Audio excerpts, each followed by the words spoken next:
And we're right back into it with Homestuck. I guess it's been like a week for you, though, almost. So, hi! Become a member, subscribe, comment, blah, blah, blah. I'm finishing this damn game. I don't want to hear about it anymore. I am happy we get to actually talk to the characters I like, I guess. But I have a feeling that they're not going to say much very consequential. Tab. Earth tab. The mayor had a couple of these stowed in his rags for safekeeping. He's decided to store them in chests now, which, unbeknownst to him, are the opposite of safekeeping. You crack it open and chug it. You're overwhelmed by an intense rush of sugar. This high will surely last for hours. It's got no sugar in it, yeah.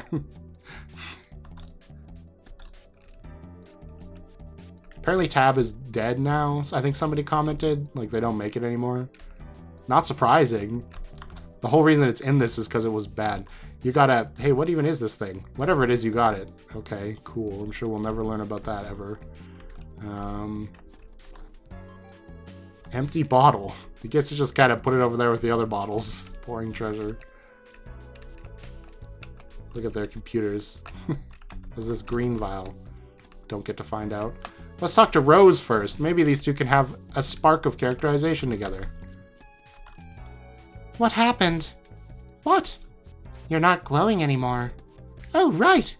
I became so absorbed in a conversation with my ancestor, I already forgot she taught me how to. Switch off. I didn't even realize that either. Forgot. Oh, so you did go to talk with her? Yes. That's great. How did it go? Very well. She is very nice, and as a person, she is very nice, and as a person is as impressive as I was imagining her to be. I feel like there's a word missing there. But not nearly as intimidating, really. I knew you wouldn't regret it if you got up the nerve to talk to her. What did she say besides a few vampire-to-vampire skin-dimming pointers? Many things. Primarily encouraging me to pursue my prior obligation to my people. Oh? She said she used to eschew her role rather vehemently. The duties of our caste were quite limiting in both worlds, it seems. So she renounced them completely and wanted a different life. But she also said something to the effect that she found that it wasn't really necessary to reject that role completely. And the same is true for me. As long as I know within that I am free. And if my decision is to embrace my path, then it can be a source of strength. Then you want to try to restore your race again? I'd begun to think you'd lost hope in that possibility. Because of him. It is true there is no orb anymore. She said it may be very difficult. But there is no hope if I do not try. That's true. I don't know how I am going to do it yet. But such is the nature of adventures. You can't be scared of adventures. I think I am excited about it now. I can tell. We can work on it together when we arrive. Maybe the session we're about to explore will offer some answers. I hope so. Hey, you aren't permanently deglowed now, are you? Oh no, I can flip it back on. See? Turns out it's just a silly biological parlor trick. Oh, good. You had me worried there for a moment. Sorry? I know how you enjoy a good source of light. Light is one of my favorite things. Please don't take these as fighting words, but my aspect is simply the best there is. Okay, that was something, I guess. That was a Kanaya development conversation, which she does need. I kind of like it. I guess I'll save it for the tier list too. What song is this?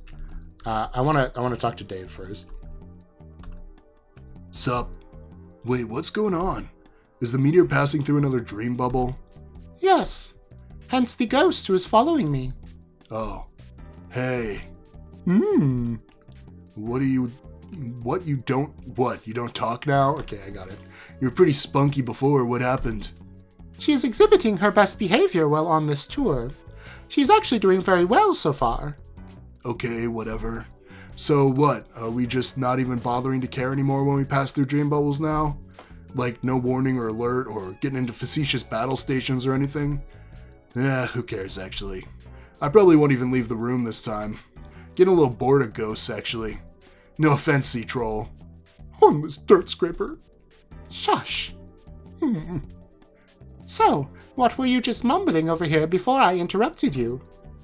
Just some raps. Been working on my raps. You heard my raps, right? Want to hear some raps? Wait, do you even know what a rap is? It's this fly human tradition where you drop a beat and talk hard. If your flow checks out and your rhymes are dope enough, then the police start unholstering their guns. They can't help it, it's like reflexive. That's how you know you're doing it right. I know what your raps are. They are basically the same as the ancient art form of Alternian slam poetry, but more primitive and generally involving less lyrics about towering muscular livestock. Slam poetry? Why didn't you tell me about this? I don't know. I don't really have much interest in the subject. Yeah, but it should have come up. Wait, now that I think about it, I remember some weird troll was rapping at me once. Well, there you go. But, I mean, we could have been talking about rap all this time. You and me, I mean. It would have come up, I think, if we talked more. We should talk more. We don't really talk enough. Like, really, just get down to fucking business. Just the two of us. All conversationally and such. Really, like, flesh out this dynamic. That's all I've been asking for. See what's there. We goddamn will squeeze blood from this stone. This, awkwardly quiet ghost troll as my witness. If you are successful in extracting blood from the geological material in question, can I have it? Oh man, kind of semi-self-deprecating vampire jokes. This is a good start, I like this. I don't know how sincere you are being, Dave. Probably only somewhat, since the rule is that everything has to be at least partially a joke, right? Yeah, exactly. But if you actually want to converse and exchange views on our respective cultures, then okay, I guess that's fine. I might actually be able to dig up some classic texts by famous slam poets. Oh man, yes! That'd be so fucking perfect. Okay, I will see what I can do. You'll have to read the troll gibberish to me, though. It'll be like story time with Carcat. Kanaya edition. Sure. But you'll have to rap the words. Oh. Pump up the bass and slaughter the mic. I want to goddamn feel that slam poetry. Is it too late to back out of this? Yes. See, that was funny. That was entertaining. It can happen. Okay. I don't know what I'm doing here, by the way, but... What's up with the fish punk troll following Kanaya around? Seems she's passing through. Kanaya doesn't want her to cause trouble. Cause trouble? What the fuck could she even do in here? Like kick over an old pile of garbage and cause the property value to fall even lower than jack shit? I say let her go nuts. Feel free to take it up with Kanaya. But if you authorize her to flip a bitch, just make sure she's nowhere near my chemistry table. Yeah. Can't be dropping your vials and shit all over the floor. The only ones who's got clearance to drop science is me. Dork. Don't even hate. Been shoring up my motherfucking craft over here. I know. I've been in the same room, right over there, listening to you as you mumble lyrics to yourself for the last couple hours. Rose, you know what sucks? Yes? To which sucky thing are you referring? Kinda just occurred to me. While I was spitting ill verse to no end, I got this weird feeling that I might be getting, like, a little dated. Is this about Terezi? What? No. Don't be disingenuous, word girl. You know what I'm saying. Word girl, where? I mean, sorta passé. Like a lumbering pop reference dinosaur. Remember when we're both kind of stuck in 2009. So I'm like pop culturally frozen in that period. All my references feel like they might be getting a little stale. Even though the earth ended and all there was ended and there was no culture after that point anyway. But still, I can feel it. Like in my bones. I just know on some hypothetical earth that kept going, my shit is starting to get so lame. And I know it doesn't matter because it's just us here, so who cares? But I care. It's a matter of integrity. I'm a fucking artist. Like, I think if I make one more rap about some fucking Dane Cook movie from 2008 to piss Carcat off or some tired bullshit like that, I don't know. I'll just start feeling like a fraud. My game might be dying up, Rose. But it's not my fault. Like, I'm totally hostage to this freeze-dried backlog of cultural garbage that can never move forward again. So I have to pick through it like I'm looting a fucking tomb, while still all trying to act rap sassy. Like, yeah, take that, motherfuckers of the past. All in your mass grave somewhere in dead Frogiverse. I'd be representing some goddamn standards about your media, do you feel me? I'm depressing myself over here. All I'm saying is it'd be cool to have some fresh shit to work with. Like, just to know. To know what the world would be like in the year it would be for us now. Which would be 2011, I guess. Wow, 2011? Really? Damn. I just want to know what would have happened. There's so much shit we were primed for. It was going to be exciting. Like Barack Obama just turned president. Remember that? We never got to see if he fixed the economy. Remember how you were dying to see if he would fix the economy? You were asking me about it every damn day. Just joking, nobody gave a shit about that. Or just joking, nobody gave a shit about that. But like, I never got to check out the next batch of Stiller jams and see how bad I could mock them. We never got to find out how the Midnight Crew adventure ended. If ever. Rose? What the fuck, man? Why'd you go back to your bottles and shit? I was right in the thick of hella elocution. Don't give me that. Yes. Yeah. Yes, I do actually want you to come back over here. I'm waiting. Fine, here I am. Wow, was that so hard? This is what civilized people do, Rose. They fucking talk to each other, like actually in each other's fucking vicinities. You just have a tendency to go on for a while. I assumed we progressed to the traditional mumbling monologue stage of Stridarian discourse. No, that's not even a thing. I was actually, like, trying to get your take. Take on what? Take on me. That's a reference! I don't even know. I bet John would have stuff to say. He's probably going through the same frozen fucking caveman from 2009 syndrome as me. Actually, what I'm saying, the dude is a caveman from 1997. Like he could give a shit as long as he's got his Cage DVDs. Oh, I saw him the other night. What? It was in a dream. It was very brief, only a few minutes. I waved to him and then woke up. Whoa, what was he doing? He was fighting Jack. Actually, he was doing quite well. Oh man. You have to tell me all about this. I will, later though. I'd like to get back to work. Okay, when? Tonight? I have plans tonight. How about tomorrow? Oh man, we're becoming fucking adults. Plans? What plans? Just some plans. Can I come? No. Fuck, fine.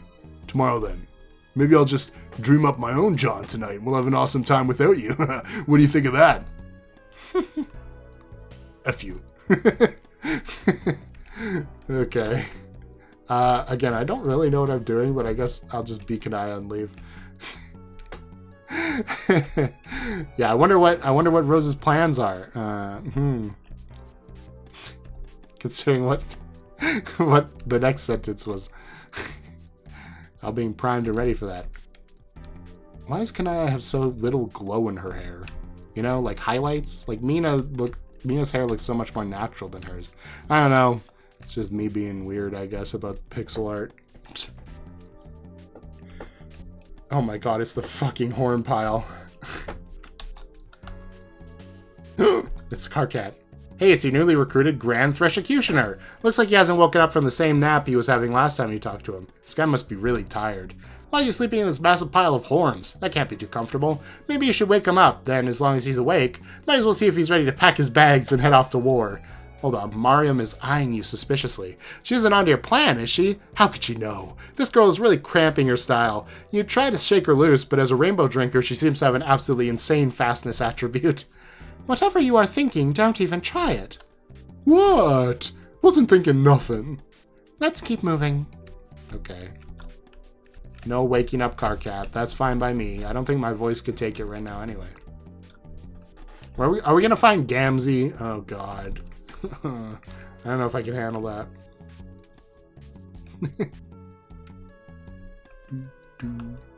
Oh no, it's Arania. We're done. Hold on, what's down here? What the hell happened there? There is something down here, right? No, there isn't. Never mind. I take it back.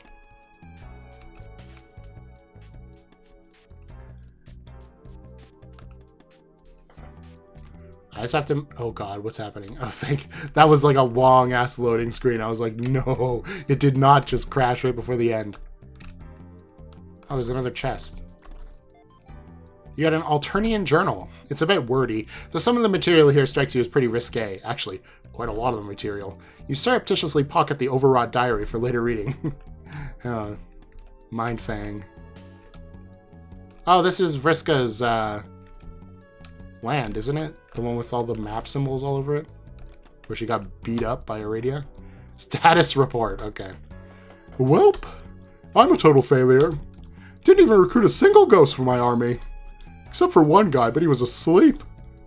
Don't lose hope. I know our group of friends is a bit lackluster in the motivation department, but there are plenty of other souls out there. You just need to find someone with the right amount of moxie to get you started. Then I'm sure more will follow. Who knows? If you keep exploring, maybe someone like that will be right around the corner. Oh God, please no more. Although I guess it won't be these trolls, so maybe it'll be fine. I don't know. You seem more psyched about my army plan than you did before.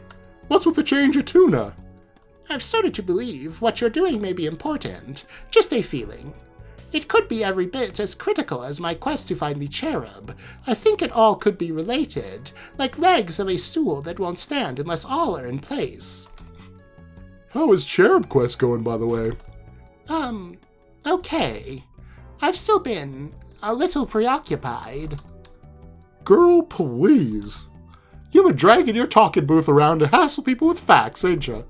This is my last session, I swear. After this, I promised myself I would retire the exposition stand for good.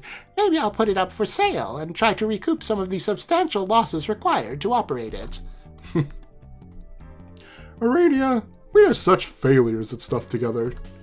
Why are we such a couple of gorgeous and sexy failures at things? Girl failures, if you will. I don't know, but we can't give up. Once I close down shop here, I will redouble my efforts to find that cherub. The first thing I will do will be to figure out her name. It's been so maddeningly elusive, almost as if someone's taking care to scrub any reference to it through a paradox space, whether in memories or reality. Okay then, how about this? While I'm out there fishing for recruits, I'll keep an ear out for clues about her. And while you're out there cherub hunting, maybe you can see if anyone wants to serve the little Condance Center slamming new Imperial Army. It'll be Team Fork. That sounds like a great plan. Now, let's hurry this up so we can get started on that.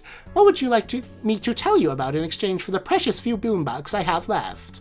Okay, give me a second. I have to refill my water. When I got up, the cat got up with me, but she didn't come back in the room with me. So I have a sneaking suspicion we might be hearing from her shortly, but let's try not to. Okay. Well, let's start from worst to go to best. The Witch of Time was not always the party's biggest troublemaker. If you recall, you wore that tiara for a long time. Yeah. Once she was as meek as can be. Hailing from the eastern provinces, she migrated across the seas and settled near the forest concealing Rufio's guild. The two of them became quite fond of each other and shared many interests. He secretly began seeing someone else, believing she knew nothing, but she always suspected his infidelity, and over time grew quite distraught, but her sadness never quite turned to rage and malevolence, not until you involved yourself. Ugh, do we really have to go through this? What did I tell you? There's the cat. You want to say anything for your crimes, kitty? Just maybe some purring you can maybe hear in the background. Okay. Oh, squeaky chair, sorry. Okay, there we go. If you'd like to earn your money, then yes. Oh, fine. After we began our game, you quickly determined that winning was going to be an uphill battle with our team. Everyone was so preoccupied with their interpersonal issues, and no one seemed in any shape to be fighting major battles. Sound familiar? Deja vu's a bitch, Cirque. So, you did your best to rile up the crew any way you could, appealing to people's insecurities, buried hostilities, brewing rivalries. needling anyone you could into confrontation with others. Your theory was that increasing everyone's state of aggression would make them better equipped to play the game, and you were sort of right about that, but the Alternians would prove it. Not our group, sadly. The poor girl who took the brunt of your bullying tactics was Damara, Mikido. You talked up her mate Sprit's betrayal, making her feel even more dreadful, while pushing him further into the arms of her rival, until she simply snapped. She attacked him, paralyzing him from the neck down. You finally got the aggressive confrontation you were looking for. Unfortunately, you unleashed something even you weren't prepared for, and you had to deal with her yourself. After a long and bloody duel, she killed you, and you would have stayed dead if not for me. You never listened to me. You just kept needling and fussing and meddling until eventually you paid the price, and I had to bail you out. Ugh, how bad do I even want this stupid money? Damara has been unhinged ever since. By increasing her violent tendencies, instead of being an asset in the game, she became a loose cannon, arbitrarily showing up at key moments throughout the timeline to sabotage us. So radical was her shift in personality, I've had a hard time believing your incitement was solely to blame. It always seemed like other forces were in play, as if her acts, though apparently haphazard, were in keeping with some inscrutable agenda. Of course, it doesn't help that it's so hard to understand her even on a good day. Strangely, the only time she was eager to help us was when we were preparing to initiate the scratch, and it's a good thing she was, since I'm not sure if anyone else would have had the ability to do that kind of damage to the cardinal movement and release its energy. The what? It was almost a little eerie how happily she complied with our plan. What did Rufio say she said? Something about how we would all finally get what we deserved. Okay, because they're all going to blow up. Is that the big record disc that you have to scratch? Is that what they were talking about there? Which at the time I thought sounded chilling, but there's really two ways of looking at it. One is how the scratch rebooted our world into a state of pure chaos, culminating in the annihilation of our universe. But on the other hand, we all got the chance to live our wildest fantasies as adults on Alternia. At least you and I sure did, and I wouldn't doubt she feels the same way. I don't know about that. So, we done? That's it. Toughest $5 I ever made. Okay, Horace. The Page of Void was a self-taught master of mechanics, an avid patron of fine arts, a passionate bodybuilder, archer, ambrosia collector, and steamwright, a poet, a scholar, a warrior, a lover. He was all that his caste demanded and more. A true troll Renaissance man. His name means he who stalks with the muscle beasts. How do they know what the Renaissance is? But all of his proficiencies were hard-won, built from the blank slate as his aspect would imply, advancing at the slow pace his class would as well. Yet, in spite of it all, he worked to make something of himself. He amounted to very little. Responsible for neither great feats of heroism nor acts of villainy, he was just another game piece to be moved about the board. The aspect ruling his life would always conspire to dampen his relevance. Void is easily the most mysterious aspect, the one which inherently defies rational understanding. This makes it particularly fascinating and just as frustrating to light players such as myself. Casting illumination upon knowing nothing itself is futile, for to truly know Void is to paradoxically cause it not to be.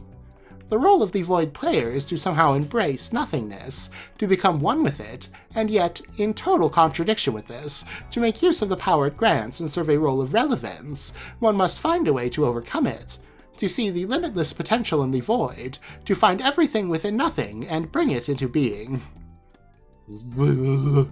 Hey! What?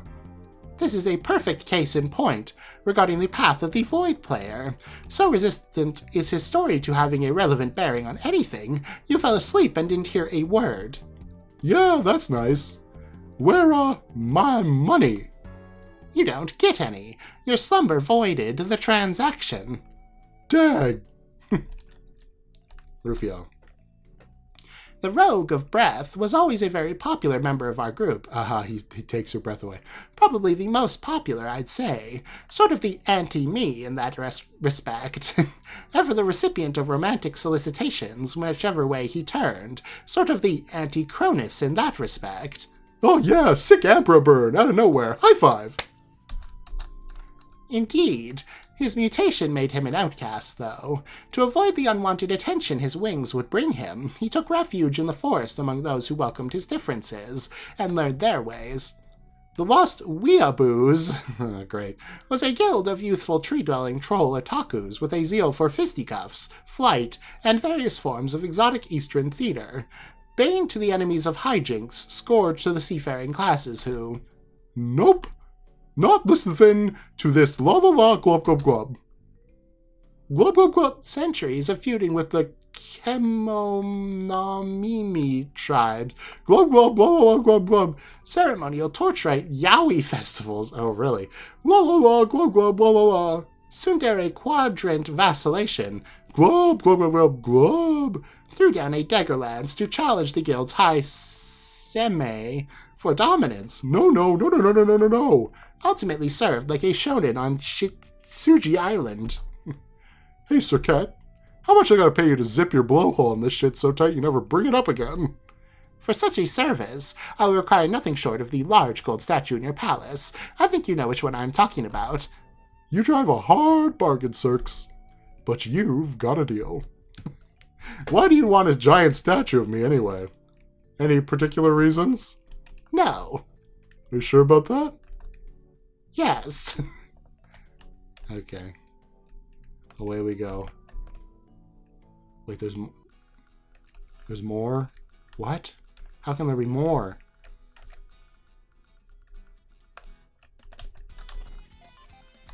Heap of priceless treasure. Actual treasure inside a treasure chest. Now you've seen everything. Rocket boots. What would a ghost need with rocket boots anyway? Can't all ghosts fly? Maybe it's just dead god tiers who can generally fly or something. Or dead dream selves. Actually, you don't know what the flying rules are and you don't really care. Whoa, a voice? Been a while since we heard a voice. Okay.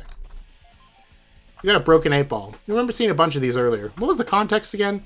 You just had so many long, weird conversations. It's all kind of a jumble now. You feel unlucky just looking at this thing, and so you toss it in the bushes. Okay. Where's Vriska then? Huh? Just don't make Arania and Vriska talk to each other, please. Oh god, it's him. Oh, they're here. Okay. This guy. Oh, it's you, Scram, kid. Hey, Orange Dude. Tell me your deal already. I say get lost, Feffrey. Hoofery? Alright, I see what's going on here. You clearly have developed feelings for me. I understand I led you on. Remember when I said bring me a horse and I am yours forever? Total lie. Sorry, but my heart is still set on Vriska. She will be my wife. Who's Vriska? That girl over there. No, don't look. Shh. Let's try to keep it down, okay? You're gonna ruin this for me. Her? Dog, ain't she a little young for you? No, but that's the thing. She spent like however many years being a ghost, so she's older now. That means it's not creepy. We even know so many years she spent here. Maybe 100. Hell, she might be older than me now. See, totally not creepy anymore. Case closed. I don't know what you're talking about, but you sound like an asshole. Just need to find the right moment to make my move. Only problem is I lost the ring. John fucking Egbert has it. Don't look like he's gonna let it go either, the bastard. Gotta make a plan. Think, imagination, think. Ugh, the one time I really need you. Yo, I got boatloads of bling. I could sell you a ring. You could? Oh man, perfect. How much? Are you fucking serious? What makes you think I let that kind of dough just lying around? I don't know what that was a donation goal for, but... That's my price, pumpkin skin. You want the ring or not? Alright, fine. Guess I got no choice but to pony up. Just don't tell anyone, okay? Kinda promised I'd use this money for something else. None of my biz, Holmes. Deal or no deal? Yeah, here. Oh yeah, check the mad stacks. Here you go, lover boy. Thanks. Wait, is this ring... Did you steal this from Cronus? Faux show? Ew. No refunds. This leads to the end of the game. Yep, I'm done.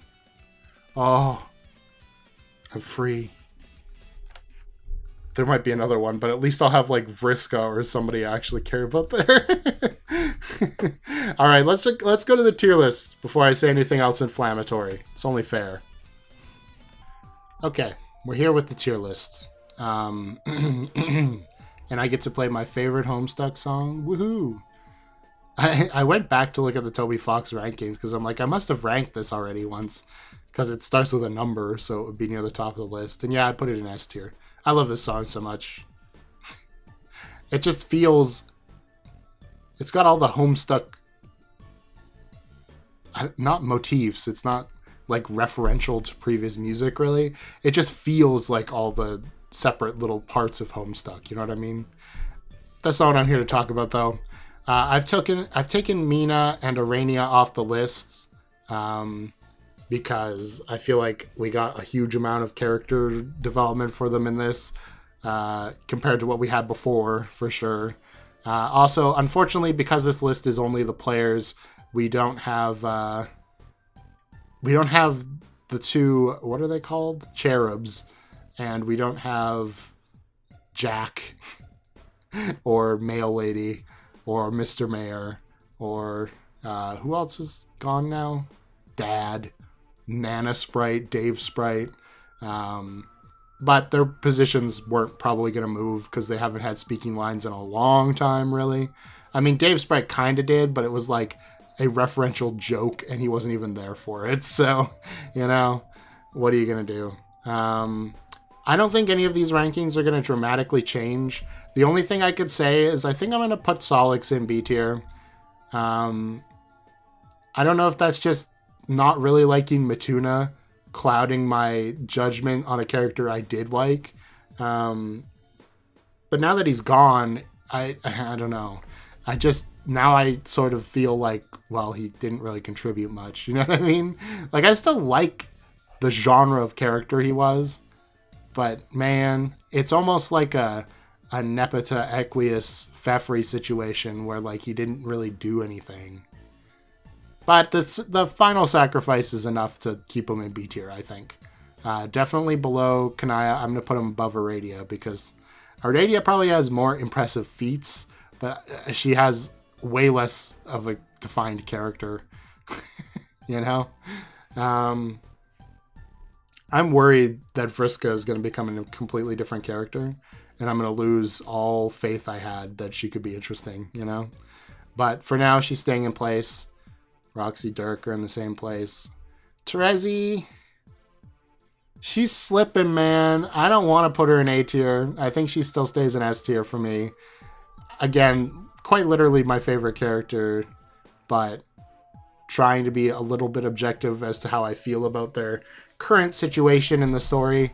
Terezi she needs a little shot in the arm, you know? I don't think anybody else is really going to change. I really don't.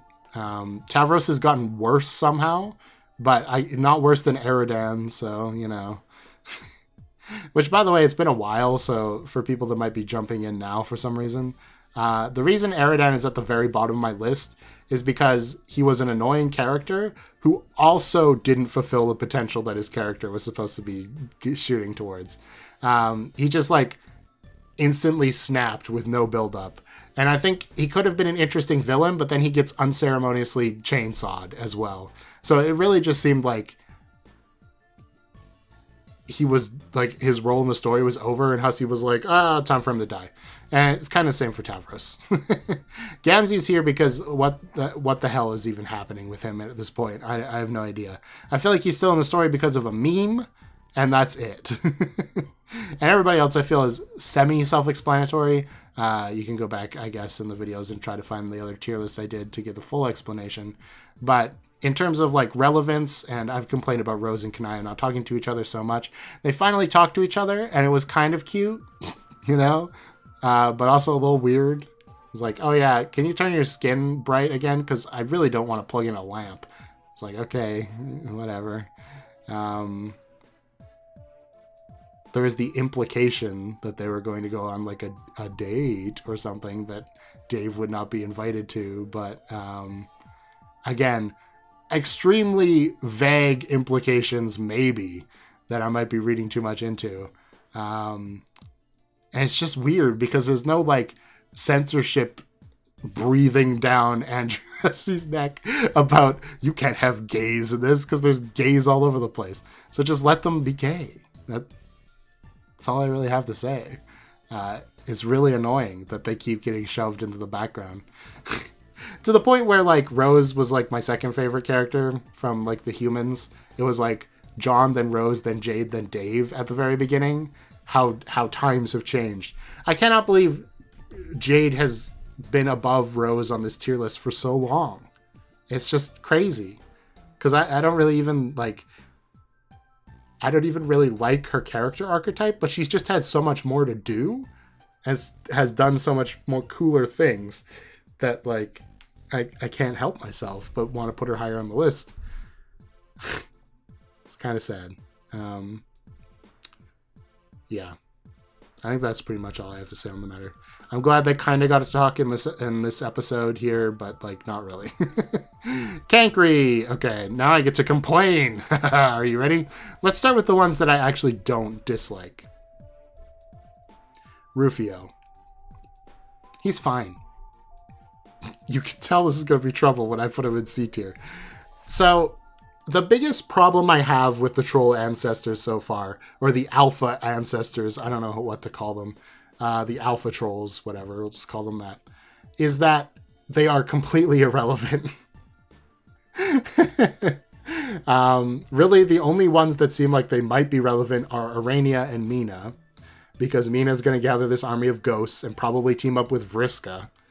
And then Arania is trying to find the cherub's true name or whatever. And she's kind of just relevant because she's Mina's designated friend. And that's about it. But, like, you could have made, even if they weren't going to join Mina's army and fight these ghosts, you could have made these guys relevant by having them tell us something about the characters we are more familiar with, right? Because so much of these characters is like, oh, it's a parallel version of a character you know. But almost none of them feel like they're playing on the events of that character's life, which is weird because, like, the ancestors seem so important, like the original ancestors, to, like, the way the characters see themselves, the trolls. So it's so weird that the alpha trolls would be, like, completely separate from that. Like, looking at Rufio's character, what we got from Rufio in this episode, or last episode, does not tell me basically anything about Tavros that I did not already understand. You know what I mean?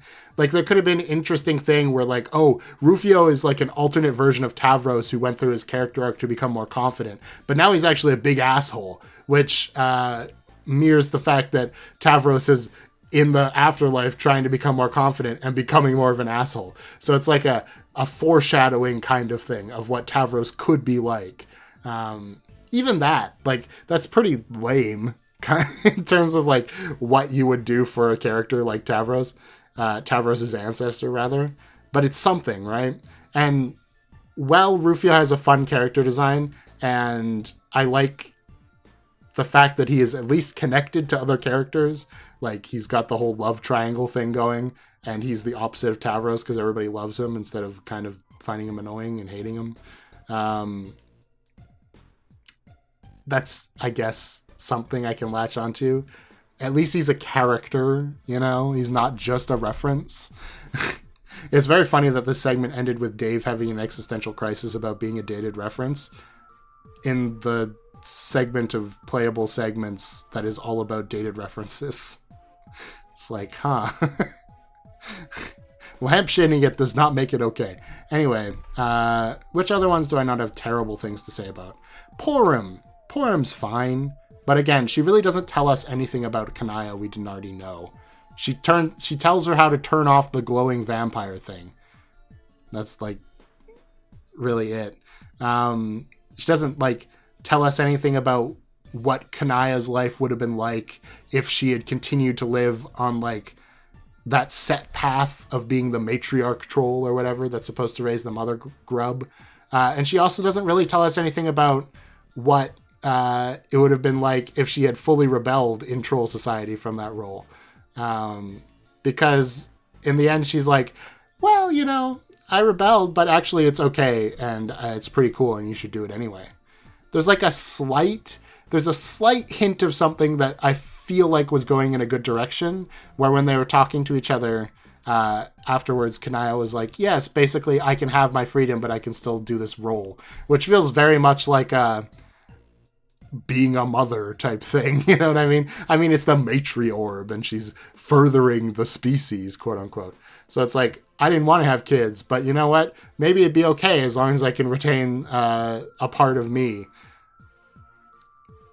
That's something, but again, it's so obfuscated through all of this. It's hard to really like grasp at it, because before now, sure, we had the description of Kanaya when we first met her, where it was like, oh, she's rebelling from this role, but we didn't really see how that role affected her. You know what I mean? I don't know.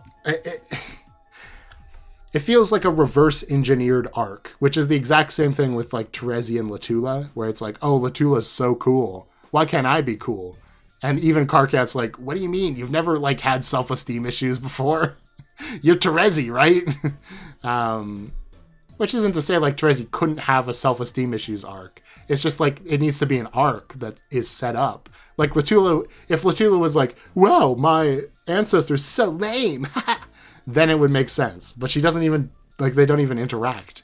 So you don't even get that, you know? It doesn't feel like a real thing. It feels like an invented thing so that Karkat and Terezi can have a minor bit of emotional trauma together, and then relationship drama.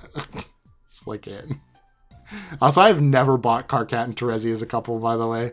I don't know if there's any Karkat x Terezi shippers out there, but they just seem like so incompatible with each other.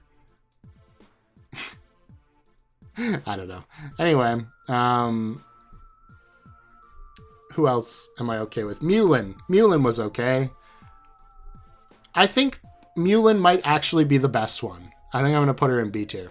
I think Mulin might actually be the best one because she actually kind of does have a point. She shows us that Nepeta's sort of like cute quirks about, you know, being like the shipper, the matchmaker, can actually be bad, which is true, right? She's fallen in with a cult. She was so dedicated to love that she got her hearing blasted out by, who was that? I don't even remember. Somebody with like a psychic wave. Kurlauz. It was Kurlauz. Got like her hearing permanently damaged because of, you know, not being able to read the signs of something going wrong, desperately clinging to love. That kind of a thing. It's something, you know? And we barely spend any time with Mulin. She's basically just a prop so you can go talk to Kurlauz and have a funny Gamzee moment. I feel like Kurlauz is also kind of the same. It's like, what if Gamzee had tried to be a normal person at any point? But actually he's still, you know, overwhelmingly evil. Plus they just have a fun gimmick, which I think is not worthless. You know what I mean? A lot of these characters have gimmicks. Dave is the rapper guy with irony shades. Jade is goofy and doesn't, like, lived on an island by herself, raised by wolves. It's like, you know, it's a gimmick. And a lot of these other gimmicks are their entire character, and that's kind of a problem. But the GIF sign language thing is a fun gimmick that I feel like doesn't overstay its welcome, which is really all I can ask when it comes to these gimmicks. Oh God. Is there anybody else I don't feel really poorly about? I will save Arania and Mina for last because they're actual characters I can talk about. I guess I don't feel that poorly about, what's his face? Horus. Horus is like C tier. Well, I guess C tier. He is fine. I think his style of humor after Equius did not disturb me as much as Equius's did. And part of the reason for that is because he's clearly a joke character, whereas Equius felt like he was supposed to be serious at times. You know what I mean? And because of all of the stuff we set up about him, I can't take him seriously, which is kind of a problem. Whereas with Horus, it's like, okay, that's the whole point. I just realized Horus sounds like horse. Ugh. Yes, I will have to redact an entire segment of the video from YouTube because of him, but, you know, Dave used to do that to me too, so I can't really blame him for that. He doesn't really tell us anything about Equius, really, that we didn't already know. But I think the slight little, like, glimpse we get at the end there from Arania, the, like, oh, he started from nothing and he's had to work his entire existence to try to become, you know, proficient at anything. Even though it's ultimately futile, is interesting. If only we could actually develop that in a character, you know what I mean? Like, if that was Equius's arc, I would have loved Equius a lot more than I do. If Equius was, like, constantly failing in, like, hilarious ways, but he was, like, really upset by it, I feel like that would be kind of a duality that would make his character actually interesting. But the only thing he's striving to do is shoot a bow and arrow, but he's too muscular to do it. So it's not really funny. I don't know. Like, if we had got that sort of a backstory for Equius where he was like, oh yeah, I have to learn from scratch. Basically, I have no innate talent at anything. And I'm in fact very bad at everything. But I'm trying very hard to be good at some things that I enjoy. That would have endeared me to him a lot. So, like, if you combine Equius's plot relevance with Horace's backstory, you have a fun character. Too bad that character doesn't actually exist. Maybe in fan fiction. Now we just get to sort of the boring ones that I don't have anything actually bad to say about them. Which is like Latula. She's fine. I don't really have anything bad to say about her. She's just, like, kind of boring. Again, doesn't reflect Terezi at all, really, and the conflict between them is kind of forced. And there could have been so many directions you could take Terezi, character that's like a reflection of Terezi from an alternate timeline. Oh, what if Terezi didn't get blinded? Maybe that specific way of her interfacing with the world changes the way she is in a significant way. And yeah, there's the implication that Latula has, like, self-doubt issues, while Terezi never did. And again, that could be an interesting thing to sort of go into, but we don't. The last one is Cronus. I mean, you couldn't really get worse than Equius. I feel like the one part where Cronus and Matuna were talking was, like, the only part where it felt like these two were actual characters in something that had, like, a dynamic with each other. And it slightly endeared me to Matuna. Extremely slightly. Like a grain of rice in the ocean. But it is something. You know what? He had some cringe. I'll put him down here. But in terms of the characters that I would say are worthless, he is the least worthless of them. Like, absolutely worthless. Like, these ones I think are at least fun as jokes or interesting little glimpses into before-in society or whatever. These ones I think are either actively bad for the the universe and the story, or essentially worthless. Let's start with Damara. She doesn't really even converse with people. And it's not that I don't understand the Japanese, because, again, we translated it. It's just all she talks about is sex? Weird. Why? Like, especially given the backstory we got from Arania, that she used to be somebody who was like a big nerd or whatever, who everybody picked on, and then eventually she snapped and went, like, violently against and killed Mina. That's interesting. Why do we not see any of that? You know? Any of it.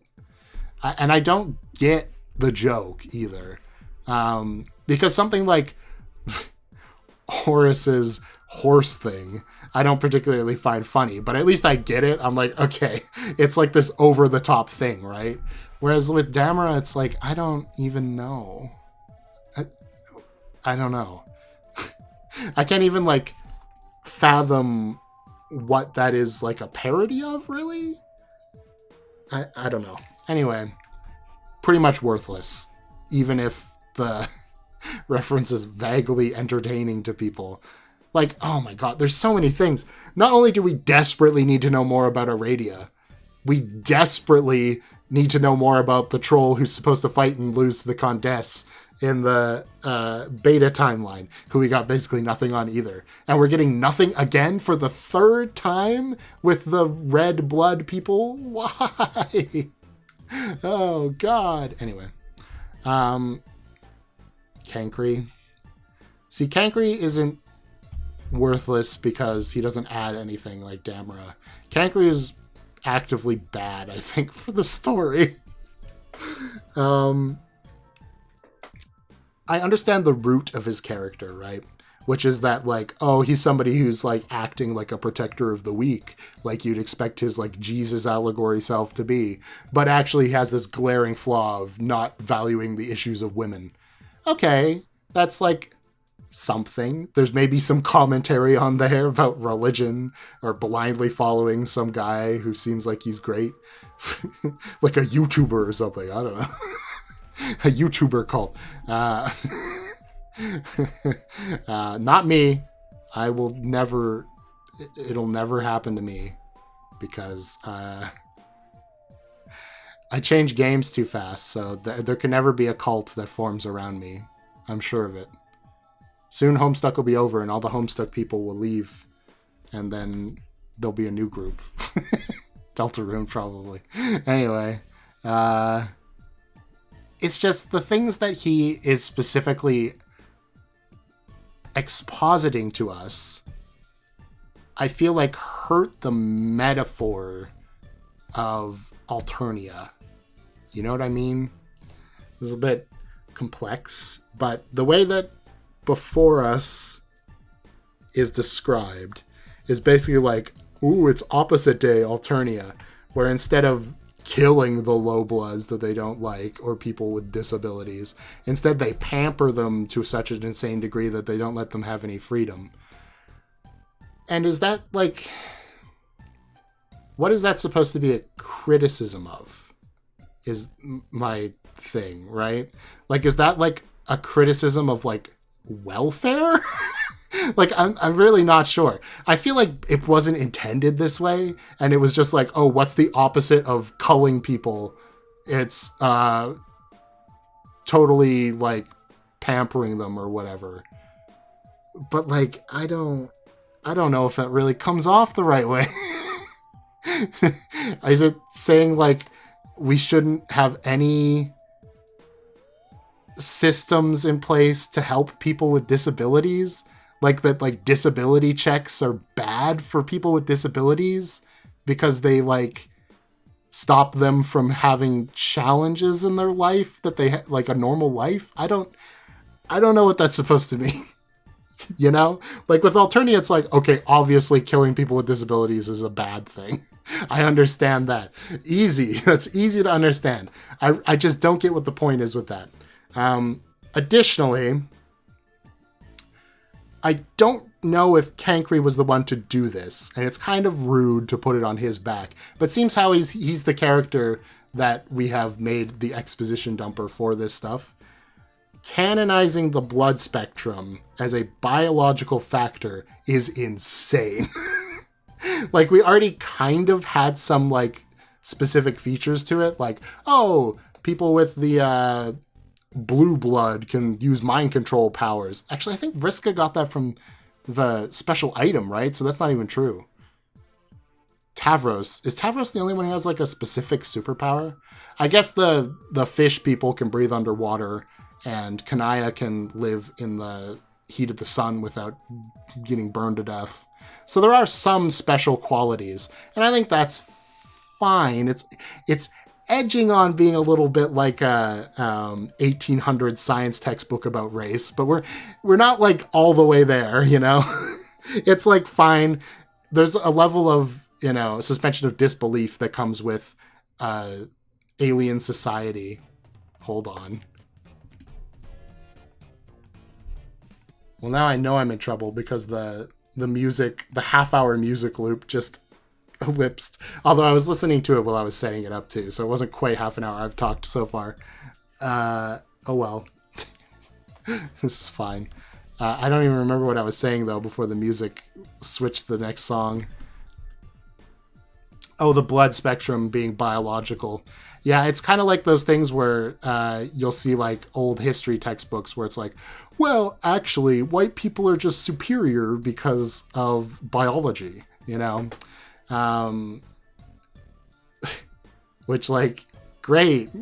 Again, if we're parodying that with the blood spectrum on Alternia, where it's shown to be like a bad thing, where it's like, oh, the society is so messed up, they've casted themselves out by blood color. And despite this, a character like Karkat can be an effective leader despite being literally the lowest on the blood spectrum possible. While a character like Equius, who should be like a high, powerful leader, or Gamzee, are actually kind of insane. And like, it's not actually a real thing. You know what I mean? It's imagined, kind of. And even putting these people on this high pedestal as being high bloods, quote unquote, might be damaging to them as people because they like fall into these weird cults, like the cult of the Grand Honk or whatever, or they become distanced from reality in the way that like Eridan believing he's owed Fefri's love because they're both on the same blood spectrum, or Eridan, or not Eridan, I just said that, Equius finding his love with Aradia to be something he has to hide or do weird, gross workarounds for because of the blood spectrum, right? There's all stuff that's clearly setting up the blood spectrum as like imagined or like socially constructed, kind of the same way race is in real life. But then you have the Before Us society, where we learn not only that even in this society, okay, this is kind of another tangent, but we knew that the High Bloods lived longer than the Low Bloods in Alternia, and there was a segment of doubt. I talked to people in the comments about it a few times. There was a sliver of doubt that this was actually biological, and that it was in fact just because the High Bloods live much safer lives than the Low Bloods do. Essentially like, oh, the High Bloods are always sitting in palaces while the Low Bloods are out being warriors or whatever. So their life expectancy would match those ways of life, right? But Cancri is the one who confirms that it is a biological factor when he's like, oh, the High Bloods stay in power for longer, so they always get their policies put through. And that's, again, it's just like, okay, so you're saying that the High Bloods are biologically superior to the Low Bloods. I don't think you want to do that. I don't think you want to canonize that as a thing that's real. And maybe, okay, it's a little bit unfair to lump all of these issues with world building onto the back of Cancri, who is just the messenger, you know, it's don't shoot the messenger. But he's put in the story kind of like a Doc Scratch, specifically to tell us all of these things. And he really doesn't serve a purpose other than that. I complained about it at the time when we were really talking about him.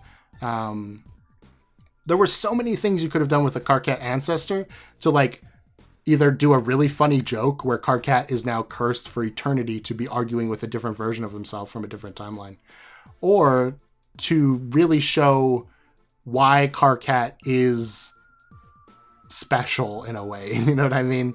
Like, Karkat didn't really have the chance to be the same as his ancestor, the Jesus allegory, in the beta timeline.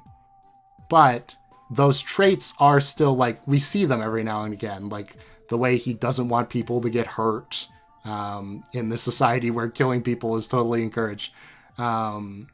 And all that kind of stuff, where he's, like, kind of mature about things sometimes, even though he'll like fly off the handle and complain about literally anything. It'd be very funny to see a reflection of Karkat that lacks that maturity, and yet he's able to put up a nice facade so that people like him more. And they follow his words, even though what he's saying is actively like destructive. You know what I mean? That would have been interesting. But instead we just kind of got like the worst exposition dump character for the worst world building exposition.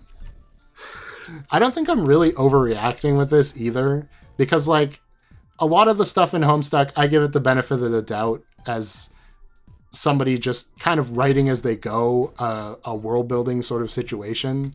Like, for example, really the troll world building is paper thin. Like, other than the hemospectrum, which is kind of like already a little bit suspicious that we're focusing so much on it. Like, it's the only aspect of troll society that seems to matter. We've never seen a Threshocutioner. We've never, like, I guess the romance stuff is on the same level as the blood spectrum.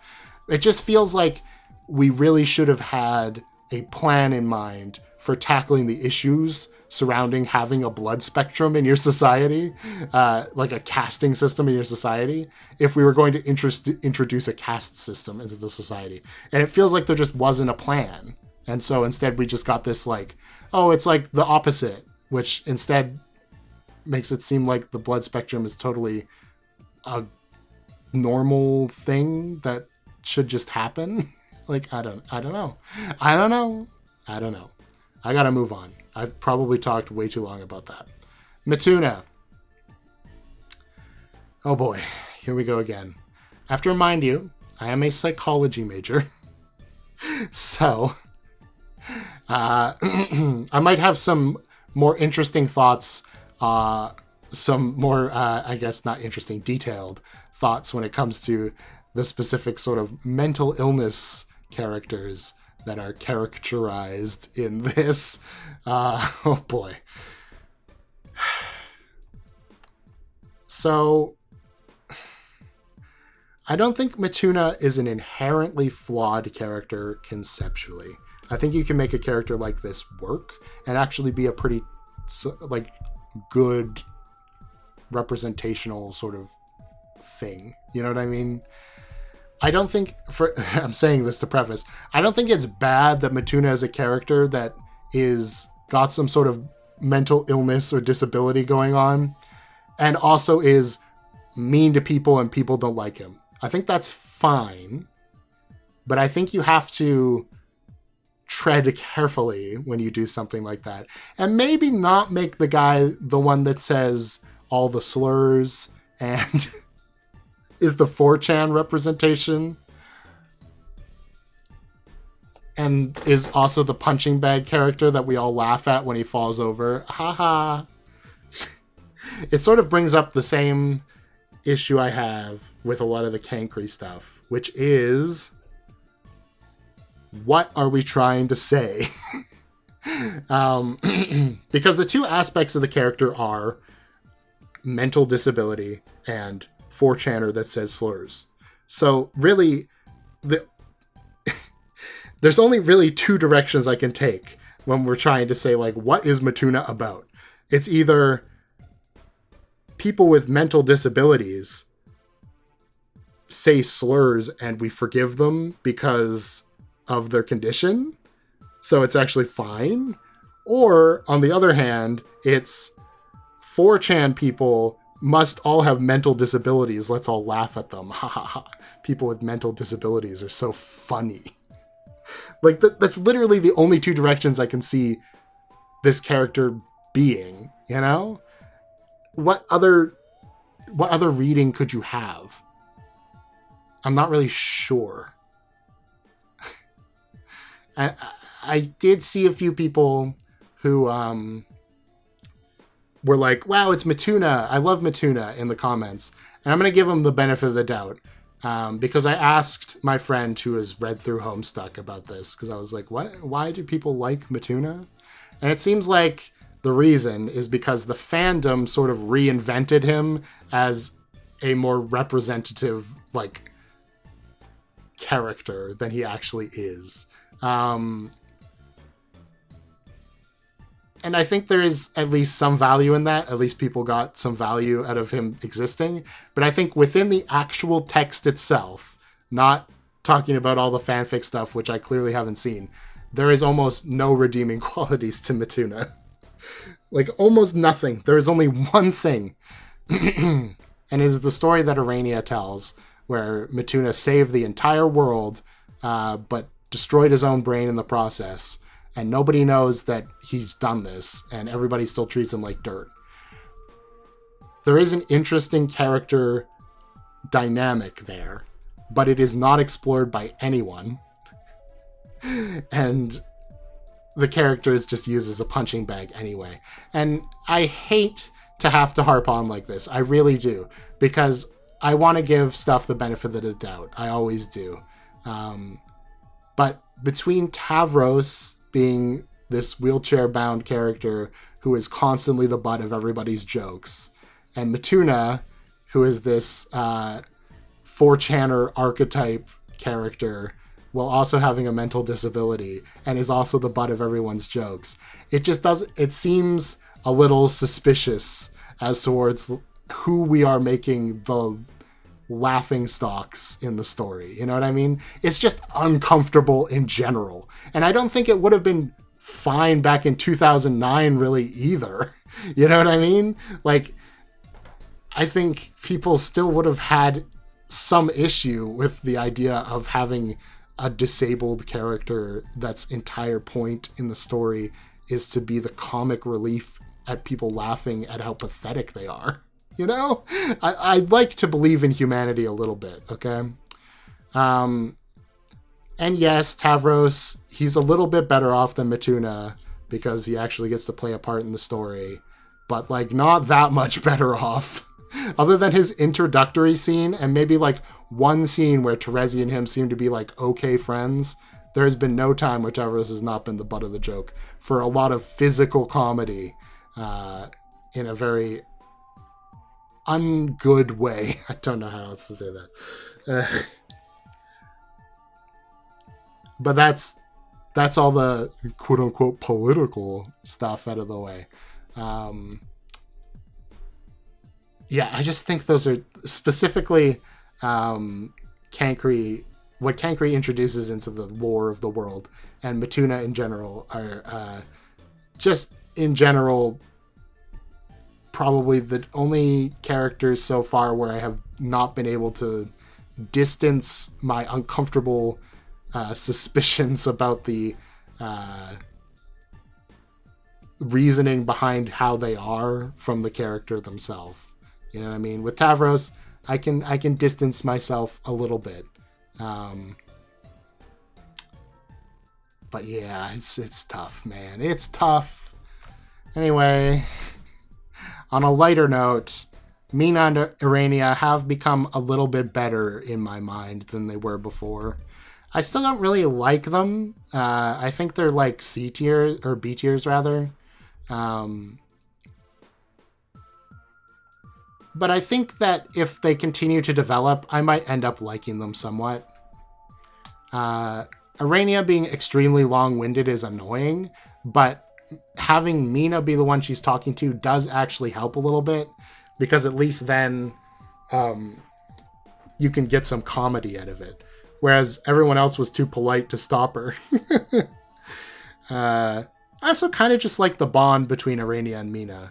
How it's like, oh yeah, we're the ones nobody liked. There is something to that. It'd be nice if we could develop that at all, but we'll see, because, you know, it's Homestuck, so we got to have another 300-page long diatribe about space squids or something, and then we'll get back to characters, maybe. Like I've said before, don't love being negative. It's something I generally try to avoid because it's so easy on YouTube to just make a video about, oh, this was bad. But this was bad. What can I say? I really don't think there was a single worthwhile thing about the Openbound segments. Other than, like, maybe some slight interactions between the cast of characters that actually matter. Like, the little Dave becoming self-aware of being an outdated reference. That was funny. Karkat and Terezi having a little moment. That was needed. Kanaya actually getting some lines of dialogue. Cool. I don't know. I'm just kind of confused, okay? It felt like we had a really solid base in place, and I feel like we've just, like, done everything we can do to try to destroy it. We've stopped using the main characters, And we've really, at this point, stopped using the new main characters like Roxy, Dirk, Jake, and Jane. When was the last time we had a line of dialogue from Roxy or Jane, Dirk or Jake? It's been like so long, man. And this is supposed to be their arc. So like, if we didn't want to have them, don't have them. We don't really need another entire cast of characters. We really don't. Especially if they're not going to do anything. You know? I don't know. What's a good question for today's video? I don't know. I don't know. After all of that, am I really going to be like, well, where would you rank Cancri? So, I don't know. Maybe just instead of having a comment question of the day, you can just spread some love to some people who deserve it. The kind of people who Andrew Hussey might have potentially created some really annoying caricatures of that I kind of tried to tear down in this tier list segment. Yeah. I gotta stop rambling now. So, like, subscribe. See you next time. Bye!